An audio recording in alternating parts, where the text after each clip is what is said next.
네, 배우 이진욱 씨의 성폭행 의혹이 점점 무고로 밝혀지고 있는 가운데 이번엔 가수 이현도 씨의 성추행 의혹이 일고 있습니다. 최근 잇따라 발생하고 있는 유명 인사들의 성추문에 이제 국민들은 현기증을 느낄 정도인데요. 오늘 이와 관련해서 이호선 숭실사이버대 교수와 함께 살펴보도록 하겠습니다. 안녕하세요. 안녕하세요. 네, 안녕하세요. 반갑습니다. 자, 이제 유명 인사들의 성추행과 성폭행 의혹이 말 그대로 정말 연이어서 발생하고 있잖아요. 일단 이거에 대한 이유가 어디에 있다고 보십니까? 그러니까 우리가 이걸 조금 생각을 좀 나누어서 해봐야 될 것 같은데요. 이게 개인적인 어떤 도덕적 해이의 문제인가, 네. 아니면 이게 사회 전반의 문제인가, 또 한 가지 나가서 이게 어떤 개인의 어떤 의도를 가진 악의적 고발을 중심으로 이해를 해야 될 것인가, 아니면 이게 정말 우리가 가지고 있는 성윤리에 관련된 전반적인 검토를 중심으로 가야 될 것인가, 이게 조금 항목이 나누어져야 될 부분이긴 한데요. 네. 기본적으로 어느 것 하나에 치중할 수는 없다는 게 제 기본적인 생각입니다.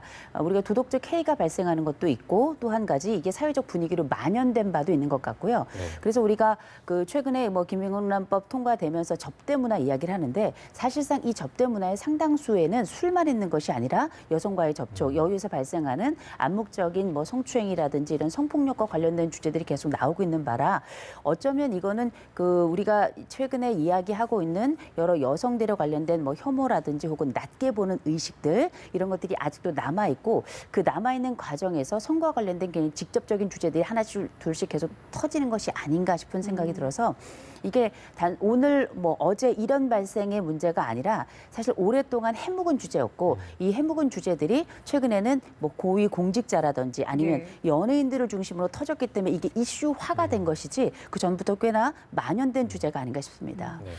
지금 말씀하신 것처럼 사실 그동안 지금 한 몇 달 사이에 지금 남성 연예인들이 이 성추문에 굉장히 많이 휘말렸는데 네.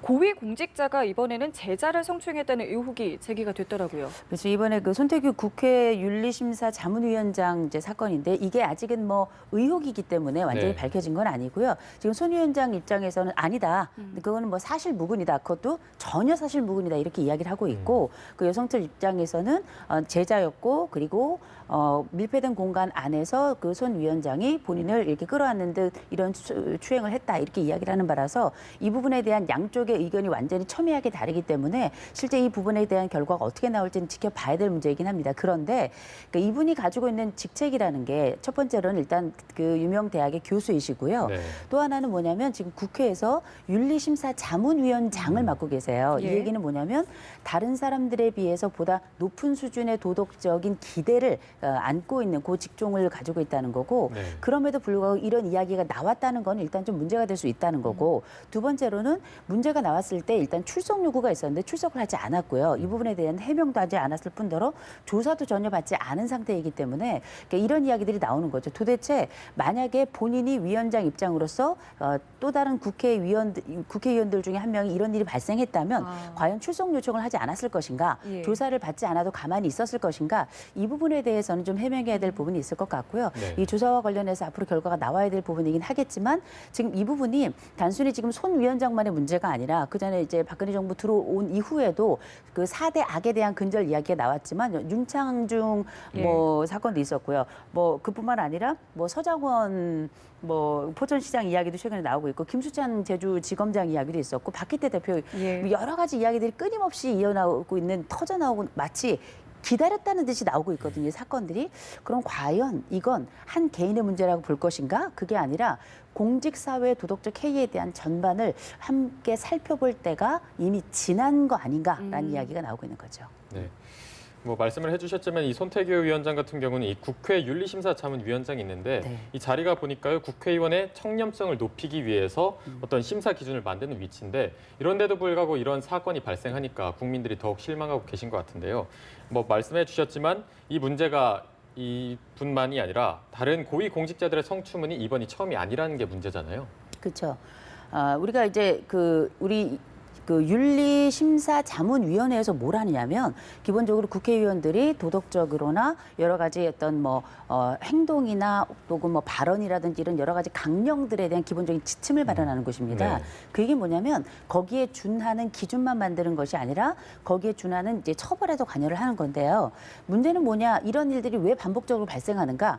기본적으로는 처벌의 손방망입니다. 국회의원들이 여러 가지 면책 특권이나 여러 특권들이 있긴 하지만 그 중에서도 이런 이런 평가를 내부에서 자정작용을 하겠다, 기본적인 기준을 만들겠다는 것도 좋지만 국회의원들을 평가하는 그 기관 자체에서 충분히 이것에 대한 강력하게 발언을 하고 이것에 대한 강력한 처벌을 주장하고 과연 그렇게 했는가?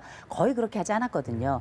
그러니까 적어도 우리가 알고 있는 그 처벌의 기준이라는 것이 타인에 대해서는 굉장히 관대하고 본인들 집단에 대해서는 굉장히 타인에 대해서 굉장히 엄격하고 본인들 집단에 대해서는 굉장히 관대한 거 아니냐 이런 얘기 계속 나오는 게 심지어는 윤리위원장에게서도 이런 추문이 의혹이긴 하지만 계속 쏟아지고 있는데 그 이전에 이미 수많은 국회의원들과 공직사회에서 여러 그 성윤리와 관련된 문제들이 계속 쏟아져 나오고 있었거든요. 그런데 이것과 관련해서 과연 처벌은 어떻게 되었는가 네. 들어본 바가 없거든요. 이런 부분에 대해서 과연 우리가 이런 위원회를 설치하고 이런 것들은 고무적이지만 그 역할은 그대로 진행되고 있는가에 대해서 의문을 가질 수밖에 없는 거죠. 네. 자, 그리고 아마 많은 분들이 아실 텐데요. 그 그룹 듀스의 멤버였던 이현도 씨, 저희가 앞서 이야기를 했지만 지금 성추행 의혹이 제기가 됐습니다. 지금 네. 계속 진행 중이고 있는 거죠. 그렇죠. 그 이현도 씨 같은 경우 워낙에 유명 연예인이고요. 그리고 최근에 이제 잇따라서 우리가 벌써 연예인 중에서 이제 7번째 벌써 최근 들어 이어지고 있는 됐군요. 성추문도 관련된 이야기인데 지금 이건 역시 의혹이기 때문에 네. 이 부분과 관련해서 뭐 성추행을 했다 이렇게 얘기할 수는 없습니다. 다만 그러나 이런 이야기들이 나올 때 두 가지를 생각해야 되겠죠. 하나는 뭐냐? 연이어 연예인들과 관련된 그 성과 관련된 이야기들이 지금까지 계속 뭐 박유천 씨도 그렇고 이진욱 씨도 그렇고 성폭행에 관련해 가지고는 이게 무고로 지금 나타나고 있어요. 이 무고는 안 되는 일입니다. 뭐 이진욱 씨 말처럼 무고는 정말 나쁜 일이죠. 예. 큰 죄라고 할 수 있을 텐데 문제는 뭐냐면 무고의 주제일 수도 있지만 아닐 수도 있기 때문에 가능성은 항상 열어놔야 되는 거고 이런 이야기를 왜 드리느냐 이 피해자가 발생할 가능성이 굉장히 높은 것이 선거 관련된 범죄이고 특별히 이 선거 관련된 것이 무고의 가능성도 높지만 이 선거 관련돼서 어떤 자신이 당한 피해를 입증한다는 것도 또 만만치 않은 일이에요. 양자가 만만치 않은 일이라 피해자는 피해를 입어서 안 되는 일이고 마찬가지로 무고라면 그 역시 안 될 일이기 때문에 철저하게 살펴봐야 될 것이고 다만 이게 이제 무고가 연속적으로 몇 건이 이어지고 나면 정말 성폭행 피해자들이 이번에도 또 무고 아닌가? 이런 제2의 피해자, 제3의 피해자가 또 나올 가능성도 있기 때문에 이런 부분에 대해서는 좀 조심해야 되지 않나 싶습니다. 네, 일단 그 간의 경우를 보면요. 박윤철 씨 같은 경우는 무혐의로 결론이 났고 네. 이진욱 씨도 이제 무혐의로 결론이 날 것으로 보이는데 이현도 씨 같은 경우에는 어떤 식으로 결론이 날까요? 그래서 이거는 조사를 해봐야 하는 일이에요. 이번에 이진욱 씨 사건을 보면서 우리가 뭐 거짓말 탐지기도 막 돌아가고 그리고 무고이다 또 무고에 대해서 또 다른 무고로 뭐 고소를 하겠다 이러면서 이게 법적 공방으로 가면서 굉장히 복잡하구나라는 걸 아시게 됐을 텐데 문제는 뭐냐면 어쨌든 그 판결이 나고 지금 현재 이게 이제 고발 고소까지 들어가진 않았는데요. 고발 고소까지 들어가서 이게 뭐 경찰과 검찰이 움직이고 나면 어쨌든지 간에 이게 무고로 판단이 난다면 이건 무고로 난다 하더라도 이게 이현도 씨에게는 굉장히 치명적인 그 피해를 그렇죠. 입게 되는 거고요. 예. 또 이게 그것이 아니라 만약에 성폭행 사건으로 결론이 난다. 만약에 이렇게 된다면 이현도 씨에게도 굉장히 치명적이지만 이 여성에게도 굉장히 그럼요. 이게 힘든 사건이었구나라는 걸 우리가 또 확인하게 되는 거라서 이게 굉장히 성폭행 사건은 우리가 매번 이 사건이 날 때마다 나오는 이야기지만 매우 어려운 사건이다라고 검사자들이 이야기를 합니다. 네. 그만큼 양쪽의 피해는 또 당연히 전제가 돼 있는 거고요. 그 과정에서도 증거를 찾거나 혹은 이 증거가 합당하다는 인정을 받는다는 것 자체가 매우 어렵기 때문이라고 우리가 봐야 될 거죠. 자, 그래서 그럴까요? 예전 같은 경우에는 어떤 연예인들이 이런 추문에 휩싸이면 상당히 좀 쉬쉬하는 모습이었는데 요즘엔 굉장히 좀 적극적으로 대응하는 모습을 저희가 볼 수 있거든요. 그러니까 이제 이런 얘기가 있잖아요. 보자 하니까 보자기로 한다고. 예. 이런 얘기가 나오는 건 뭐냐면 그 전까지 이제 흔히 우리가 알고 있는 유명인들은 어떤 행태를 취했냐면 이게 오히려 대응을 하면 더 큰 사건이 된다라고 맞아요. 판단을 했기 때문에 잠잠했던 건데 이제는 어느 일정 시점부터는 우리가 이를테면 뭐 인터넷에 떠도는 뭐 괴담이라든지 아니면 루머라든지 이런 것들에 대해서 굉장히 강력하게 연예인들이 대응한다는 걸 보고 있는데요. 이 대응을 했더니만 의외로 그런 말도 안 되는 교소문을 퍼뜨리는 사람들이 잡히기도 했었고요. 오히려 이런 부분들이 일반 대중들에게 가만히 있는 것이 아니라 권리를 찾는 것이 굉장히 유명인들에게 중요하구나라는 인상을 또 받게 된 거죠. 그리고 실제 누명을 벗는 사건들이 굉장히 많았기 때문에 이게 또 이 개인들에게 되게 중요한 것이 이 유명 연예인들이라는 건 말 그대로 유명세를 가지고 살아가는 사람들이거든요. 이걸 통해 가지고 돈벌이를 또 하고 이것과 관련해서 개인의 이미지나 이런 것에도 큰 영향을 미치는 거라 대응을 제대로 하지 않으면 본인의 나머지 삶에 굉장히 치명적인 영향을 받는 경우가 많이 있잖아요. 네. 그러니까 이번에 뭐 박유천 씨 사건, 또 이진욱 씨 사건, 또 이번에 이현도 씨 사건을 통과하면서 그 성과 관련된 부분이 아니더라도 다른 항목에 있어서도 정당한 대응도 이 사람들은 굉장히 중요한 것이라는 게 이제 자리를 잡게 된 것 같습니다. 네. 일단 과거의 사례를 보면 실제로 이 누명을 받았지만 그 누명을 벗은 사건이 있었는데 그 당시에 정말 잘 나가던 개그맨 주병진 씨 같은 경우는 그 성폭행에 대한 의혹을 벗었잖아요. 네. 그럼에도 불구하고 그 성폭행에 대한 이미지를 벗어나는데 조금은 힘들어 보였는데 그럼 벗어나는 힘든 부분은 어떻게 저희가 봐야 될까요? 이게 쉽지 않죠. 왜냐하면 연관 검색어가 요새는 있잖아요. 네. 그래서 이름을 치면은 그 연관 검색어가 한 3, 40개씩 나옵니다. 맞아요. 그러면 그 3, 40개 어디쯤 따라가다 보면 그 끝에는 뭐 주병진 씨 같은 경우는 뭐 성폭행 뭐 이런 사건들, 뭐 고발 고소 이런 사건들이 막 들어가거든요. 본인은 아마 정말 따라다니는 연관 검색어가 싫을 겁니다. 당연히 싫을 테지만 이게 또 어쩔 수 없는 상황이라 그건 여전히 피해로 계속 남아있는 상황이고 그렇다 보니 사람들에게는 그게 무고였음에도 불구하고 여전히 남아있는 이미지 기억으로 남아있어서 이게 굉장히 오래가고 연예인들로서는 굉장히 치명적일 텐데 지금 그래도 이제 주영진 씨 같은 경우는 활동을 하고 있는데 이게 활동을 하고 있는 연예인들도 있지만 활동을 못하게 된 연예인들도 굉장히 많거든요. 이런 부분들에서 그래서 뭐 어떤 손해가 발생했다. 그 손해를 또 정당하게 또 돌려받을 수 있는 게 아니에요. 네. 예를 들어서 이준욱 씨 같은 경우 이번에 무고로 판단이 났지만 무고와 관련해가지고 그 전에 했던 여러 광고 계약이나 이런 것들이 이렇게 뭐 어려움을 좀 겪었잖아요. 그런데 이건 법적으로 또 손해를 보상받지 못하게 돼 있다 하더라고요. 그렇다 보니 이 부분이 주병진 씨뿐만 아니라 여러 어려움을 겪었던 연예인들에게는 치명타로 남아있고 거기에 대한 보상은 없는 걸로 네. 이렇게 남아있죠. 그 사실 연예인과 관련된 어떤 사생활 문제가 터지게 되면 많은 분들은 그 어떤 결과 여부와 상관없이 그 연예인의 어떤 사생활 관리라던가 사생활 자체에 좀 관심을 갖고 평소에 좀 잘해야 되지 않았냐 이런 시선으로 좀 바라보는 것도 문제일 수 있을 것 같아요.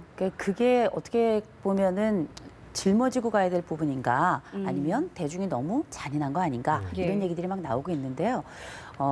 연예인들이나 유명인들이 사생활 관리를 조금 더 잘 해야 되는 건 사실입니다. 연예인들이나 공직자들의 성추문이나 성문제 혹은 그들의 루머가 문제가 되는 이유는 뭐냐면 많은 사람들에게 끼치는 영향력 하나 또 하나 이 사람들이 가지고 있는 상징성이라는 것도 하나 이렇게 두 가지가 실제 다수의 대중들에게 굉장히 많은 영향을 미치기 때문에 이런 이야기들이 계속 나오고 있는 건데요. 그만큼 개인 관리가 좀 더 중요하고 특별히 뭐 어떤 개인이 연예 소속사에 들어가 있는 경우도 있고 그렇지 않은 경우도 있는데 소속사에 들어가 있는 경우라면 소속사가 조금 더 연예인들 개인에 대한 관리를 더 잘 해야 될 것이고 또 공직자라면 이 공직자와 관련된 윤리위원회들이 있잖아요. 예. 이 윤리위원회에서 한 개개인들이 어떻게 우리가 알고 있는 성인식에 대한 감성을 높일 것인가 뭐 이런 것들에 대한 보다 적극적인 대처를 해야지 내 스스로도 각성하고 또 하나 내 스스로 했던 이 각성이 타인들에게도 굉장히 중요한 영향을 미칠 수 있다는 걸 또 확인하는 또 하나의 교육 과정이 되지 않을까 싶습니다. 네. 조금 전에 뭐 대중이 잔인한 거 아니냐 이런 말씀을 해주셨는데 사실 이번에 박유천 씨나 이진욱 씨 사건에서 전혀 관계없는 여성의 사진이 돌아다니면서 어떤 여론과 언론에 대한 질타가 이어졌거든요. 네. 이렇게 강하게 자극만 주려는 보도 때문에 진실이 왜곡되는 측면이 있지 않을까요?